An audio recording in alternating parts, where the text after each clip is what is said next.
Thanks very much, Louise. Now then, did you know that the speaking clock gets 70 million calls every single year? A nationwide hunt then has been underway, as you might know, to find a new voice to answer all those phone calls and give out the time accurately to the second. It's all being done for children in need. The shortlist has already been whittled down to a final 15, and we have 3 of them here for you this morning. Among the hopefuls, then, Brian Hall, Sara Mendes da Costa and James McQueen. They're here with one of the judges, Louise Crowley. Good morning to you all. Good morning. How exciting. One of you just might be the voice of the speaking clock. It's fantastic. How did you get involved? I got involved because I was coming back from holiday. Terry Wogan was on the radio. He said, donate £1.50, we're calling. I called, forgot all about it, Kate, and then suddenly I get a call a couple of days ago to say, James, you've been shortlisted, would you like to come to London? Marvellous. So a quick stint from you then. At the next stroke, the time will be 8:51 precisely. Marvellous. Sara, tell us a little bit about you and how you got involved. Well, actually, it was my father, Reg, that contacted me and said, by the way, there's a speaking clock competition. And then my friend Peter Boyd contacted me and said, you've got to go for it, you've got to go for it. So I didn't know about it. And then I woke up to Wogan literally on my radio alarm, and I hear things happen in threes, so I just thought, I've got to do this. And, you know, I've always wanted to be part of Children in Need, and it was just the 2 in 1. So here I am. It's unbelievable. You know. And a quick bit from you then. OK, at the third stroke, the time sponsored by Accurus will be 8:52 precisely. Oh, very soothing. Right, can't choose between you. As Bruce would say, you're my favourite. She's my favourite. Brian, from you then. Well, tell us a little bit about you. Middlesbrough man. Middlesbrough man. I'm very much the same as James in that I just turned the radio on. There was this announcement, and I don't know what compelled me to ring it, but if nothing else, I thought, well, there's me £1.10 for Children in Need. so we're going to get. Can I call your accent a Geordie accent? I'll probably get a slap on the wrist. No.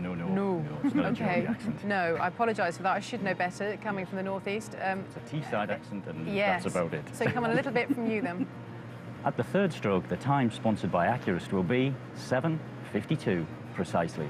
But they're all good. How are you going to be able to decide? Well, it's a difficult decision, it has to be said, but we're looking for several things. We're looking for clarity, above all, and not just clarity of diction, but clarity of the sound of the voice. We also are looking for a voice that has warmth, a sort of resonant, deep, soothing quality, as you said, something that's engaging, that sounds friendly, but also has a hint of trust. Something, you know, that the people will ring up and know that this voice is telling them the right time. So all these qualities really, just in the space of a few seconds, you've got to convey. So you whittled it down. How many people applied initially? There were about 17,500 people applied, so it was a huge response. Yeah. And it was whittled down to a shortlist of 15, as you said. And from that, we listened to each of the voices twice, and all of the judges came to, from that, a few people that they thought had all of the qualities that we were looking for. And one person out of all of that, 17,500, really fitted the bill.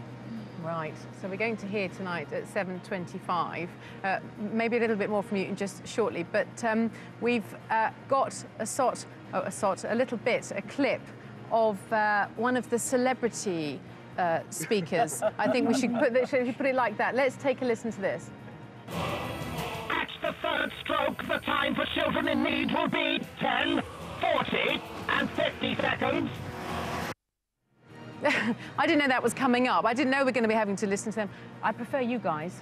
Got to be said. Got to be said. But anyway, so people can hear the Daleks for the next 2 weeks until everything gets underway. Thank you so much, all of you, for coming on, and all the very best for this evening. Look forward to seeing you later.